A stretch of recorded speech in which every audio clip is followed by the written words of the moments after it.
14 October 1956 साली परमपूज्य doctor Babasaheb Ambedkar यांनी पवित्र अशा दीक्षाभूमीला धम्मदीक्षा घेतली व कोट्यवधी अस्पृश्य समाजाला बौद्ध धम्माची दीक्षा देऊन माणूस म्हणून जगण्याचा मार्ग मोकळा केला। या पवित्र दिनी लाखोच्या संख्येने परमपूज्य डॉक्टर बाबासाहेबांना मानवंदना देण्याकरिता देशाच्या कानाकोपऱ्यातून लोक ड्रॅगन पॅलेस सोबतच दीक्षाभूमीला भेट देत असतात। यावर्षीसुद्धा जवळपास 8 ते 10 लाख लोक हे दीक्षाभूमीला भेट देतील अशी अपेक्षा आहे। गेल्या 15 वर्षाचा असा अनुभव आहे की जे लोक दीक्षाभूमीला भेट देतात ते ड्रॅगन पॅलेसला सुद्धा निश्चितच भेट देत असतात।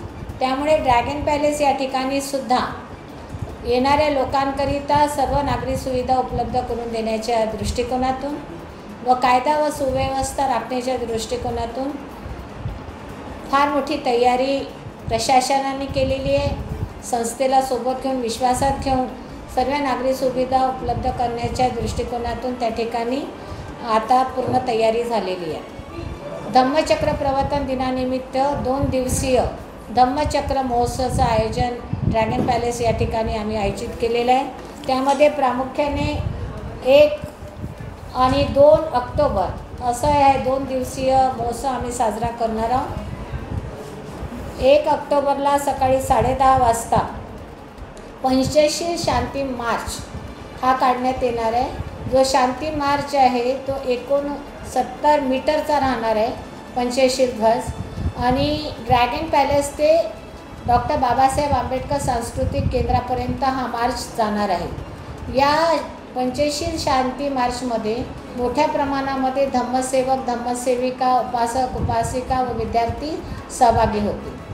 त्याचप्रमाणे आम्ही परमपूज्य डॉक्टर बाबासाहेब आंबेडकरांच्या जीवनावर आधारित एक मल्टीमीडिया एक्झिबिशनचं सुद्धा आयोजन त्या ठिकाणी करतो आहे।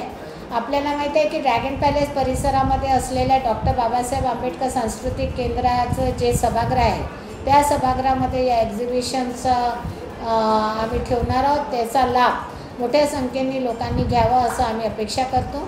या एक्झिबिशनचं उद्घाटन महाराष्ट्र राज्याचे महसूल मंत्री व नागपूर जिल्ह्याचे पालकमंत्री यांच्या शुभ हस्ते 1 तारखेला दुपारी 12:30 वाजता संपन्न होणार आहे।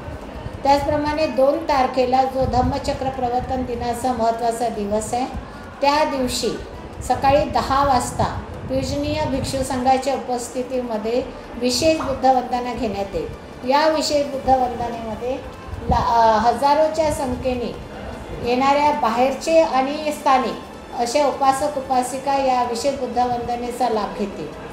आपल्याला माहिती आहे की 75वा वर्ष आम्ही संविधानाचा साजरा केलेला आहे।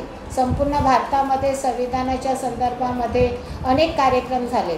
म्हणून ही जी संविधानाची जी पुस्तिका आहे त्याला लोकांना अर्पण करण्याकरिता आम्ही एक वर्ल्ड रेकॉर्ड तयार करण्याकरिता एक संविधानाच्या पुस्तिकाचं एक आम्ही तयार करणार आहोत, जे मला वाटते की दुबईनंतर हे सर्वात मोठं जे आहे त्याचा साईज राहणार आहे, आकार राहणार आहे। तर त्याचा शुभारंभ सांकेतिक त्याचं प्रसारांचा शुभारंभ हे आम्ही माननीय मुख्यमंत्रीच्या हस्ते आणि माननीय नितीन गडकरी साहेब आणि रामदास आठवले साहेब यांच्या प्रमुख उपस्थितीमध्ये हे 2 तारखेला दुपारी या कार्यक्रमाचं आयोजन आम्ही केलेलं आहे।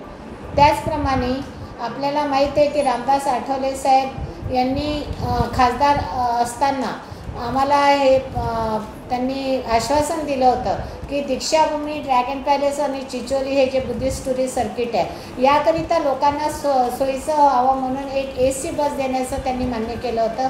त्या बसचं सुद्धा लोकार्पण या आपण धम्मचक्र प्रवर्तन दिनानिमित्त त्या ठिकाणी रामदास आठवले साहेब यांच्या हस्ते होणार आहे। या दोन्ही दिवशी येणाऱ्या लोकांकरिता भीमगीत आणि बौद्ध गीतांच्या माध्यमातून प्रबोधनात्मक कार्यक्रमाचं आयोजन आम्ही केलेलं आहे।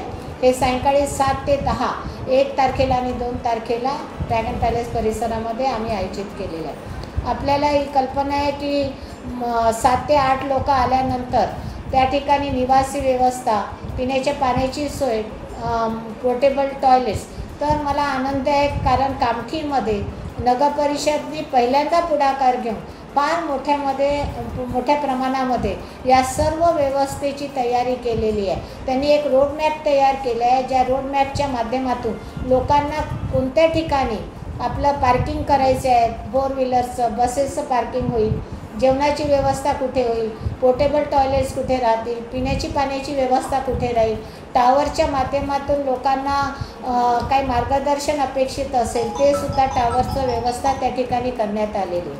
तर मला असं वाटतं की येणाऱ्या अनुयायांना कुठल्याही प्रकारची गैरसोय होणार नाही याची दक्षता ड्रॅगन पॅलेस आणि प्रशासन घेत आहे. आणि आता जे आपण बघत आहात की 2-3 दिवसापासून पावसाचा जोर वाढलेला आहे आणि कदाचित त्या तारखेला जर पाऊस आला तर सर्व जवळपासचे शाळा, कॉलेजेस, ट्रेनिंग इन्स्टिट्यूट, स्मारक, सभागृह हे सर्व लोकांकरिता पावसाळ्यामध्ये सुद्धा त्यांना बचावासाठी हे सुद्धा आम्ही उपलब्ध करणार आहोत. मला असं वाटते की धम्मचक्र प्रवर्तन दिनानिमित्त लाखोच्या संख्येने येणाऱ्या अनुयायांना कोणत्याही प्रकारची गैरसोय होणार नाही. आणि त्या व्यतिरिक्त ड्रॅगन पॅलेस हे सज्ज झालेलं आहे. आकर्षक रोषणाईने परमपूज्य डॉक्टर बाबासाहेब आंबेडकर यांनी ड्रॅगन पॅलेसची रोषणाई करण्यात आलेली आहे. त्यामुळे येणाऱ्या लोकांना हे सुद्धा एक आकर्षणाचं केंद्र होणार आहे. आमचं जे ड्रॅगन पॅलेसला भेट देण्याची वेळ आहे त्याला थोडी मर्यादा आम्ही टाकलेली आहे. सकाळी 9 ते रात्री 11 वाजेपर्यंतच ड्रॅगन पॅलेस टेम्पलमध्ये प्रवेश दिला जाईल. 9च्या आधी कोणालाही प्रवेश देणार नाही, त्याची नोंद लोकांनी घ्यावी. आणि येणाऱ्या लोकांना कोणतीही गैरसोय होणार नाही, कारण परिसरामध्ये लोकांना जाता येईल, फक्त ड्रॅगन पॅलेस टेम्पलच्या आत त्यावेळेस त्यांना येता येणार नाही. एवढंच या ठिकाणी आपल्याला लोकांना सांगायचं आहे. मी या ठिकाणी धम्मचक्र प्रवर्तन दिनाच्या या शुभ कार्यासाठी आम्ही सर्व कार्यकर्ते, आमची सर्व यंत्रणा, प्रशासन सर्व कामाला लागलेलं आहे. यापूर्वी आपले पोलीस आयुक्त यांनीसुद्धा बैठक घेऊन आढावा घेतलेला आहे. माननीय पालकमंत्री चंद्रशेखर बावनकुळे साहेब यांनीसुद्धा सर्व पदाधिकारी, अधिकाऱ्यांची, कलेक्टर, कमिशनर यांचीसुद्धा बैठक घेऊन सर्व डिपार्टमेंटच्या लोकांची बैठक घेऊन त्या ठिकाणी आढावा घेतलेला आहे. आणि मला असं वाटतं की संपूर्ण प्रशासन हे सज्ज झालेलं आहे आणि कोणत्याही प्रकारच्या येणाऱ्या लोकांची कोणतीही गैरसोय होणार नाही याची दक्षता आणि कायदा आणि सुव्यवस्था राखल्या जाईल यासाठी पोलीस यंत्रणासुद्धा सज्ज झालेली आहे. त्यामुळे आम्ही सर्व लोकांचं या ठिकाणी स्वागत करतो, अभिनंदन करतो.